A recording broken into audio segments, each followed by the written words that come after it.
Ikot-ikot sa kamay nilaan. At ngayong araw na to, pakinggan natin si Sexy Megan na umaarangkada. Nasaan kaya si Sexy Megan? Sexy Megan, where na you? Dito na mi. Hi Maria Morena, nandito tayo, nag-iikot-ikot tayo sa Metro Manila. At eto nga, alam mo bang natsyempohan ko, itong tindahan ni Tita Josie na naka-yes, the best ni Tita Josie, mag-hello ka naman. Wow. Ay, Tita Josie, anong masasabi mo? Kasi nahuli kita, tapos binigyan kita ng 500. Ano masasabi mo sa mga best nating nakikinig ngayon? Salamat po sa inyong lahat. Short but sweet. Tita Josie, nahiya daw siya. Pero nung tinanong ko sa inyong lahat. ayan, nahihiya si Ate Josie. Pero nung tinanong ko sa sino ang kamukha niyang artista, sabi niya, Marian Rivera daw. Ay, iba.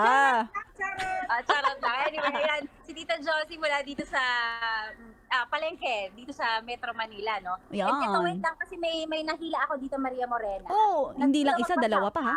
And isa naman na to, si Lola Pascual. So, si Lola Pascual, Grabe. Oo, star-studded. Sino? May girlfriend daw siya. Ano pa ng girlfriend mo? Siya ina magdayaw? Gina. Alam ba Gina na girlfriend mo siya? Alam ba Gina na girlfriend mo? Ay, ano yung pangalan mo? Si Chemby. Ayan, nag-girlfriend niya si Gina. Wow, meant to be. Hindi.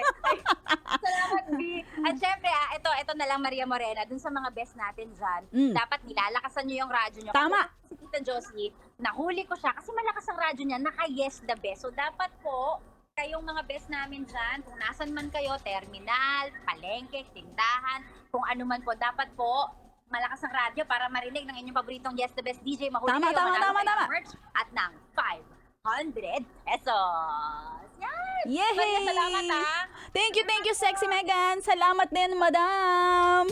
Congratulations sa iyo. May pa 500 para sa lahat ng mga nakatutok sa 11.1. Yes, the best. Hindi lang yan today, best. Nagaganap yan araw-araw. Gusto mo hanggang next year pa eh.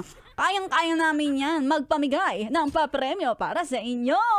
Kaya naman, lakas-lakasan nyo na ang inyong mga radyo at laging tumutok sa 11.1 Yes the Best. Kagaya nito ni Madam, ang tindera ng palengke na may bangs at may lipstick na pink. Ganyan dapat kaganda mga tindera. At nakatutok pa sa 11.1 Yes the Best. Kaya talaga nakakayang and fresh. Tuloy-tuloy lang ang pakikitutok. Ang fresh din ng kangkong dyan ha, in fairness. Tama ba ako, kangkong ba yan? O dahon ng kamote, dahon ng anything, anyway, basta masustansya siya. Tuloy-tuloy lang ang pakikitutok. Salamat, Sexy Megan. Dito lang sa 11.1. Yes, the best. Hold on, little girl. Show me.